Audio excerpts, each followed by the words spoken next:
ذکر کیا ہے۔ یہ قرآن فی صحف مکرمہ، یہ قرآن ایسے صفحات پر لکھا ہوا ہے جو بڑی تکریم والے ہیں، بڑی عزت والے ہیں، مرفوعۃ مطہرہ، یہ انتہائی پاکیزہ رفعت والے بلند مرتبہ ہیں۔ اور پھر فرمایا بِأَيْدِي سَفَرَہ، ایسے کاتبوں کے ہاتھ سے لکھے ہوئے ہیں یہ قرآن مجید کے صفحات اور اس کے کلام، کرام بررہ، جو بڑے ہی نیکوکار، بڑے ہی بزرگ و برتر ہیں، یعنی وہ فرشتے جو اس قرآن مجید کو ان صفحات پر لکھتے ہیں، اللہ تعالیٰ ان کی بابت بھی بیان فرماتا ہے کہ یہ فرشتے بڑے نیکوکار ہیں، بڑے بزرگ ہیں، بڑے اعلیٰ ہیں۔ سفرہ کے حوالے سے حضور نبی پاک علیہ السلام کی حدیث شریف مجھے یاد آئی کہ حضرت عائشہ صدیقہ رضی اللہ تعالی عنہا فرماتی ہیں کہ یہ وہ فرشتے جو اس کلام کو لکھتے رہے اور لکھتے ہیں، ان کے بارے میں ذکر کرتے ہوئے اللہ کے رسول علیہ السلام نے ارشاد فرمایا کہ وہ لوگ جو قرآن مجید فرقان حمید کو یاد کرتے ہیں، جو قرآن کو حفظ کرتے ہیں، ان کے لیے بھی یہ لفظ استعمال ہوتے ہیں۔ ذرا غور کیجئے، قرآن مجید کو یاد کرنا، اس کو حفظ کرنا کتنا عظمت والا، کتنا عرفہ و اعلیٰ کام ہے۔ اب اللہ تعالیٰ ارشاد فرماتا ہے قتل الانسان ما اکفرہ، رب تعالیٰ انسان کے لیے متوجہ کرتا ہے کہ کتنا ناشکرہ ہے یہ انسان، جس کے بارے میں آگے وضاحت مزید آئے گی۔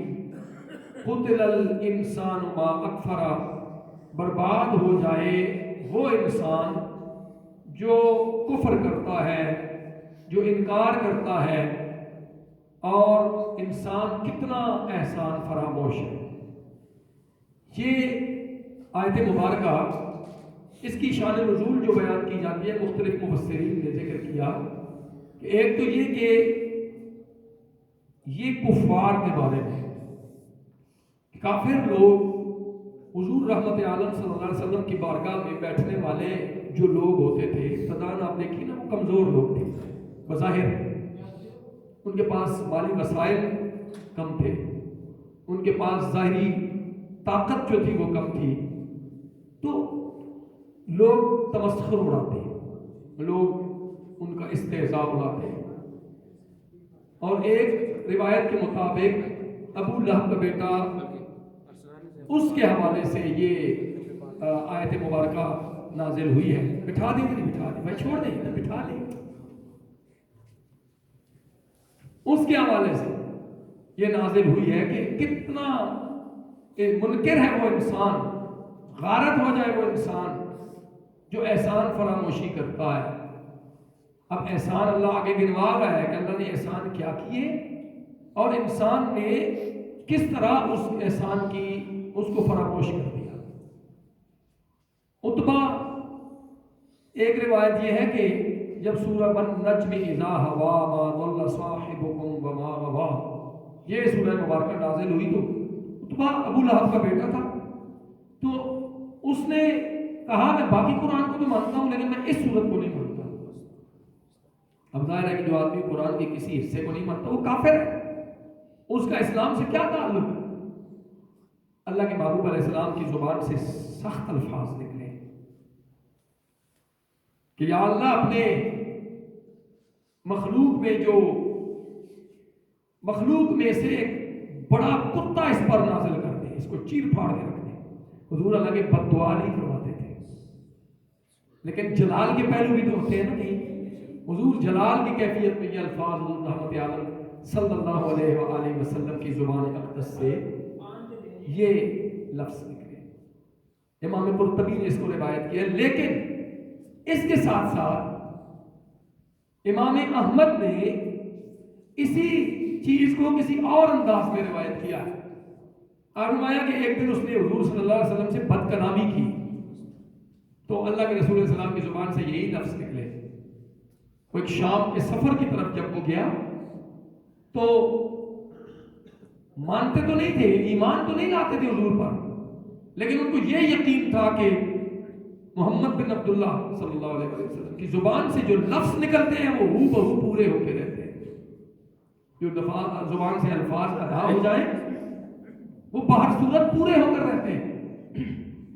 شام کی طرف جب یہ سفر کو نکلا تو اس کے ذہن میں یہ بات تھی کہ مجھے تو یہ میرے بارے میں کلمات حضور کی زبان سے ادا ہوئے. تو کہتا ہے کہ اس کے اپنے قافلے والوں کو رات جب آئی تو اس نے اپنے قافلے والوں کو کہا کہ میرا خیال کرنا، ایک روایت میں کتوں میں سے کتا اور ایک ہے شیر زرخام، شیر مسلط فرما دے اس پر. تو اس نے کہا ذرا خیال کرنا میرے حفاظت کا. انہوں نے کہا بالکل بے فکر ہو جاؤ. اس کا سامان اور باقی چیزیں درمیان میں رکھی، سارے سو گئے، اس کا آرام کر رہے تھے، یہ درمیان میں سو گیا، آرام کر رہے تھے. ایک روایت یہ ہے کہ وہ شیر آیا، اس نے آ کر سب کو دیکھا سونگا اور کسی اور کو کچھ نہیں کہا. اس نے آ کر ابو لہب کے بیٹے کو چیر پھاڑ کر دیا. حضور کی بات تو پوری ہونی ہے.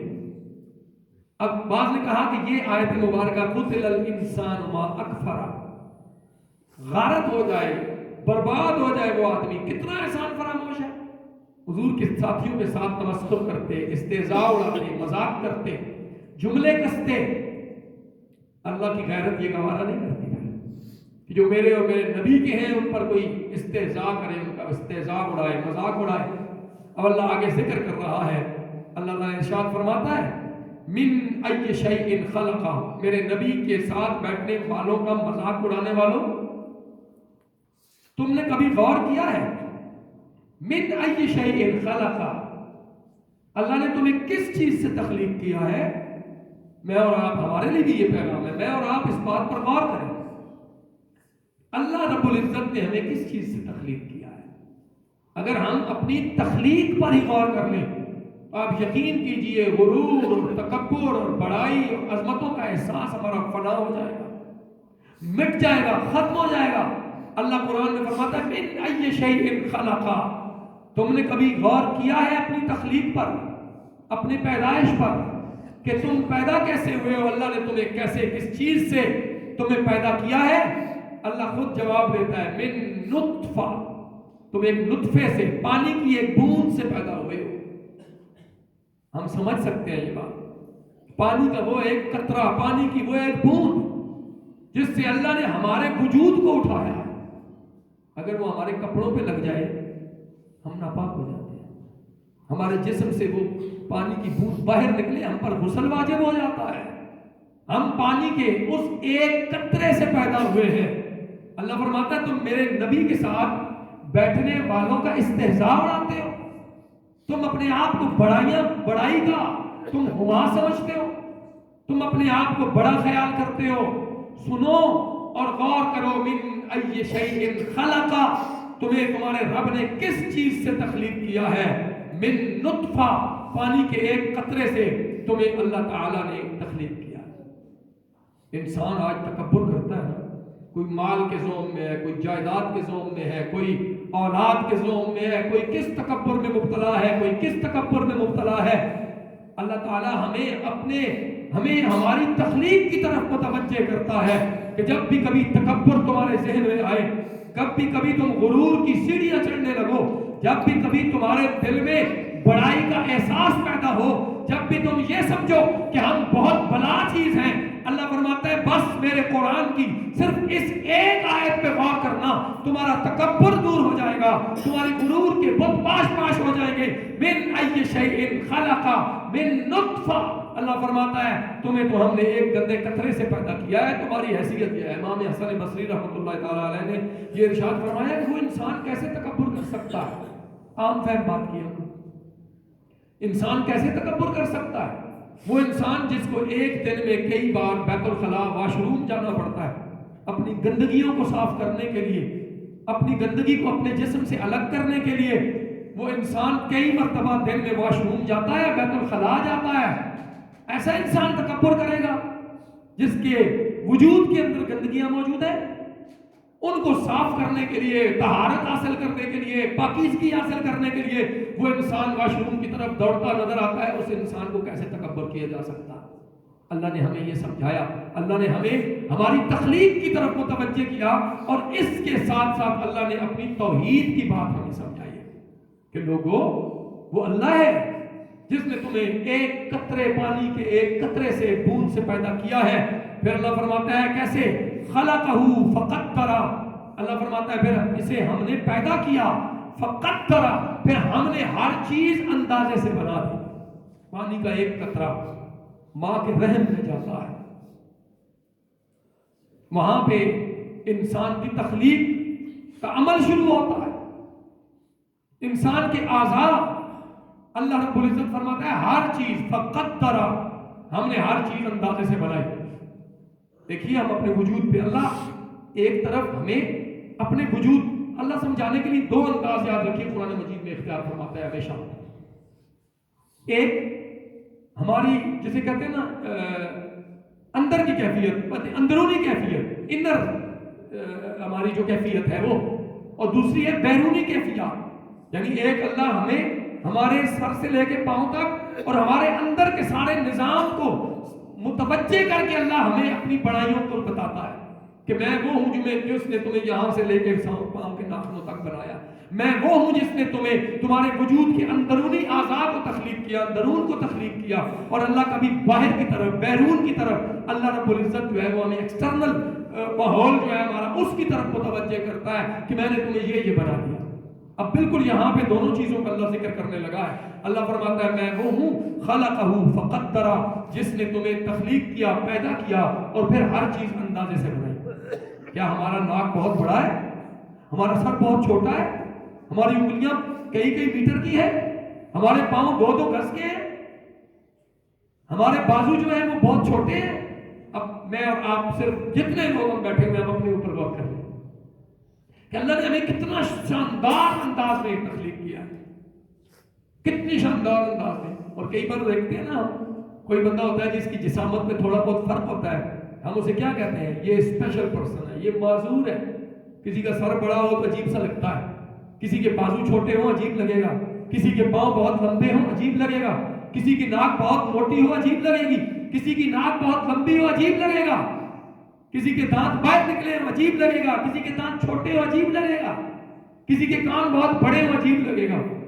یہ صرف یہاں ہی ہم غور کرتے ہیں، صرف اس حصے پہ، یہ ہمارا فیس ہے، یہ پیشانی سے لے کے تھوڑی تک غور کر لیں۔ اگر ہمارا یہ چہرے کی چیز کوئی جسامت سے ہٹ کے ہوتی تو کیسے لگتے؟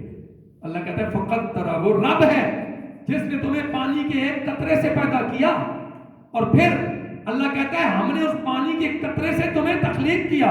پھر اللہ کہتا ہے ابھی بھی سمجھ نہیں آئی تو پھر اپنے وجود پہ غور کرو، ہم نے تمہارے تمام اعضاء کو ایک توازن کے ساتھ پیدا کیا ہے۔ پھر اللہ فرماتا ہے ثم السبیل یسرا، پھر زندگی کی اس راہ میں ہم نے تمہارے لیے آسان کر دی زندگی کی راہ۔ آپ ذرا غور تو کریں، ہم ماں کے پیٹ میں پرورش پاتے ہیں، کہیں اور تو نہیں ہے نا جگہ ہماری، ہم ماں کے پیٹ میں دنیا میں آنے سے پہلے موجود ہوتے ہیں۔ اللہ فرماتا ہے ثم السبیل یسرا، اللہ کہتا ہے پھر ہم نے زندگی کا راستہ، راہ تم پر آسان کر دی۔ ہم اپنی دنیا میں آنے، ماں کے پیٹ سے باہر آنے کو صرف اپنے تصور میں لے آئے۔ رب ایک جملے میں مفہوم بیان کرتا ہے کہ تمہارے لیے ہم نے تمہارے وجود کو زندگی بخشی، ماں کے پیٹ میں پرورش پائی، پھر تمہارے لیے ہم نے ماں کے پیٹ سے باہر نکلنے کا راستہ آسان کر دیا۔ میں اس کی تفصیل نہیں کرنا چاہتا ہوں، ہم خود سوچ لیں، جو بڑے بیٹھے ہوئے چھوٹے بچے ہیں ان کے سامنے زیادہ ڈسکشن کی ضرورت نہیں ہے۔ ہم ماں کے پیٹ سے کیسے پیدا ہوتے ہیں، اور بہت اللہ کہتا ہے ہم نے تمہارے لیے ماں کے پیٹ سے پیدا ہونے کو آسان کر دیا۔ کس طرح ہمارا وجود دنیا میں آتا ہے۔ پھر اللہ فرماتا ہے ثم اماتہ فاقبرہ۔ اب دیکھیے نا، ہمارا پہلے مادہ بن جاتا ہے رحم میں، پھر وہاں سے ہمارے وجود کی تخلیق شروع ہوتی ہے، 3-4 مہینے بعد ہمارے اعضاء بنتے ہیں، روح پھونکی جاتی ہے، پھر ماں کے پیٹ میں ماں کی ناف کے ذریعے ہمیں خوراک دی جاتی ہے، پھر ہمارے دل کی دھڑکنیں، دیکھیں نا دل، ہم اللہ کی طرف جانے کی، اللہ کی طرف ہم متوجہ نہیں ہوتے۔ بالکل بھی اس میں ہمیں غور کرنا پڑے گا، ہم متوجہ نہیں ہو رہے ہیں اس طرف، ذرا غور تو کیجئے۔ دل کی تکلیف اللہ نہ کرے کسی کو ہو، میں اس کے بعد چونکہ وقت ختم ہو گیا، دل کی تکلیف اللہ نہ کرے کسی کو ہو۔ اگر کسی کو دل کی تکلیف ہو جائے تو کہتے ہیں جی اسٹنٹ ڈلیں گے، انجیوگرافی ہوگی، اور وہ جناب بڑا آپریشن ہوگا، اوپن ہارٹ سرجری ہوگی۔ یہ ہزاروں کی بات نہیں ہے، بلکہ لاکھوں روپے لگتے ہیں۔ 2 3 4 اسٹنٹ اگر ڈلے نا تو میرا خیال میں روپیہ 5 7 لاکھ کھل جاتا ہے۔ اوپن ہارٹ سرجری ہو 10 12 15 لاکھ کھلتا۔ اللہ ہم سب کو محفوظ رکھیں، اللہ کل مسلمانوں کو کل انسانیت کو شفا دے۔ لیکن ایک صرف دل کی دھڑکن بند ہوتی ہے نا، ہماری دل کی دھڑکن بند ہوتی ہے، ہم لاکھوں روپے لگا کر اپنے دل کی دھڑکن کھلوانے کے لیے ڈاکٹر کے پاس دوڑے چلے جاتے ہیں، اور لاکھوں روپے لیتا ہے ڈاکٹر۔ وہ صرف کیا کرتا ہے، وہ عارضی سا ایک اسٹنٹ ڈال دیتا ہے، چلو جی آپ کا خون چلتا رہے، گولیاں دے دیتا ہے، خون رواں رہے، خون پتلا ہو جائے، یہ سارا کچھ کرتا ہے۔ لیکن ہم نے کبھی غور کیا ہے کہ وہ ڈاکٹر جو ہمارے دل کو ایک چند لمحوں کے لیے چلاتا ہے، وہ ہم سے کتنے پیسے لیتا ہے؟ لاکھوں لیتا ہے کہ نہیں؟ ہم اب اللہ کا شکر کیوں نہیں ادا کرتے؟ ہم لاکھوں روپے دے کر بھی اس ڈاکٹر کو سلوٹ کرتے ہیں، ڈاکٹر صاحب آپ کا بہت شکریہ، آپ نہ ہوتے تو میں مر جاتا، میرا دل بند ہو گیا تھا، آپ نے لاکھوں روپے لیے، میں نے زمین بیچی ہے، جائیداد بیچی ہے، زیور بیچا ہے، جو بھی کیا ہے، میرے پاس پیسے نہیں تھے، ادھر ادھر سے مان تان کے میں نے لاکھوں روپے دیے ہیں ڈاکٹر کو، ڈاکٹر صاحب آپ کا شکریہ، آپ نے میرے بند ہوتے ہوئے دل کو دوبارہ سے چلا دیا ہے۔ تو کیا اس اللہ کا شکر ادا نہیں کرنا ہے جس نے ہمیں دنیا میں آنے سے پہلے ماں کے پیٹ میں ہمارے اندر دل بھی رکھا ہے اور ہمارے دل کو چلا بھی رہا ہے؟ اگر دل کی دھڑکنوں کے سیکنڈز کو آپ کیلکولیٹر پہ کیلکولیٹ کریں تو وہ لاکھوں کروڑوں سیکنڈ بنتے ہیں۔ اگر ایک ڈاکٹر چند سیکنڈ کے لیے ہمارے بند دل کو کھول دے، ہم لاکھوں روپے بھی دیتے ہیں، شکریہ بھی ادا کرتے ہیں، اپنی نسلوں کو بھی اس ڈاکٹر کی عظمت کے بارے میں بتا کے جاتے ہیں، تو اس رب کا ہر وقت شکر ادا کرنا بنتا ہے جس رب نے بغیر پیسوں کے ہمارے دل کی دھڑکنوں کو چلایا ہوا ہے۔ اب وقت چونکہ ختم ہو گیا جی، میں اسی پہ اکتفا کرتا ہوں، بس اللہ فرما رہا ہے ثم السبیل یسرا، ہم نے دنیا میں آنے کے لیے تمہارے لیے راستہ آسان کر دیا، ثم اماتہ فاقبرہ، 3 حصوں میں اس بات کو تقسیم کر دیا۔ ایک، تم ماں کے پیٹ میں آئے، تمہیں ہم نے خون کے یا پانی کے ایک قطرے سے پیدا کیا، نمبر 1۔ پھر اللہ قرآن مجید میں ارشاد فرماتا ہے ہم نے تمہیں تخلیق کیا ہے، تمہارے اعضاء کو درست کیا ہے، نمبر 2۔ پھر اللہ کہتا ہے تمہارا وجود تخلیق ہو گیا، تمہیں ہم نے ماں کے پیٹ سے باہر آنے کے لیے تمہارے رائے راستہ آسان کر دیا، تمہیں دنیا میں بھیج دیا، نمبر 3۔ اللہ پھر فرماتا ہے ثم اماتہ فاقبرہ، پھر تمہیں ہم موت دے دیں گے اور پھر تمہیں قبر میں پہنچا دیں گے، نمبر 4۔ ثم اذا شاء انشرہ، پھر جب چاہیں گے ہم، اللہ فرماتا ہے ہم تمہیں دوبارہ زندہ کر دیں گے۔ 5 مراحل انسان کی زندگی کے اور موت تک اور آخرت تک کے بیان کر دیے۔ میں پھر دہراتا ہوں، بات کو ختم کرنے لگا ہوں، کہا تم نے اپنی تخلیق پہ غور کرنا ہے، تکبر غرور بڑائی کو چھوڑ دو، اپنی تخلیق پہ غور کرو۔ تمہاری تخلیق پانی کے ایک قطرے سے ہوئی ہے، اللہ نے تمہیں پیدا کیا ہے، اللہ نے تمہارے اعضاء کو درست کیا ہے، اللہ رب العزت نے تمہیں دنیا میں آنے کے لیے تمہارے لیے راستہ آسان کیا ہے، اور اس کے ساتھ اللہ نے فرمایا پھر اللہ تمہیں موت دے دے گا اور پھر اللہ کے سامنے تمہیں پیش ہونے کے لیے دوبارہ سے زندگی مل جائے گی۔ ان 5 مراحل کا اللہ نے یہاں پہ ذکر کیا ہے، زندگی رہی انشاءاللہ تو آگے مزید تھوڑا سا ہم غور کریں گے۔ جہاں تک میرے رب نے انسان کی ظاہر کو اور انسان کے اندرون کو بیان کیا ہے، 5 مراحل میں اللہ نے انسان کے ظاہر کو اور انسان کے اندرون کو بیان کیا ہے۔ اللہ رب العزت آگے مزید جو ارشاد فرماتا ہے وہ انسان کے بیرون کی بات کرے گا، انسان سے ہٹ کے انسان کی ضروریات زندگی کی بات کرے گا، وہ بھی ہم نے بنائی ہے انشاءاللہ زندگی رہی اگلے جمعہ المبارک پہ اس پہ بات کریں گے۔ وآخر دعوانا الحمدللہ رب العالمین۔ سنتیں ادا فرما رہے ہیں لیکن اس سے پہلے ایک اعلان سن لیں۔ آپ کو پتہ ہے یہاں ماشاءاللہ سے ہمارے پاس مدرسے کا بھی آغاز ہو گیا ہے، اور ہم نے تقریباً نماز کے بعد یہ پوری تفصیل میں عرض کرتا ہوں 5-7 منٹ میں، تو ان بچوں کا امتحان ہوا ہے، حفظ والے بچوں کا، تو ان کے لیے مختصر سے انعامات ہیں۔ یہ آپ کے بچے ہیں، آپ کے بھتیجے ہیں، آپ کے عزیز ہیں، آپ کے بچوں جیسے ہیں، اگر رشتہ داری نہیں بھی ہے تو آپ کے بچوں جیسے ہیں، تو ان بچوں کے لیے امتحان میں کامیابی پر مختصر سے انعامات ہیں۔ تو وہ نماز جمعہ جیسے ہی ہوگی تو آپ نے جانا نہیں ہے، 5 سے 7 منٹ لگیں گے، اور فرض پڑھ کے آپ نے بیٹھ جانا ہے. ان بچوں کو آپ کی موجودگی میں ہم انعام دے دیں گے اور اس کے بعد ہم باقی نماز جو ہے وہ ادا کر لیں گے. اللہ تعالیٰ ہم سب پر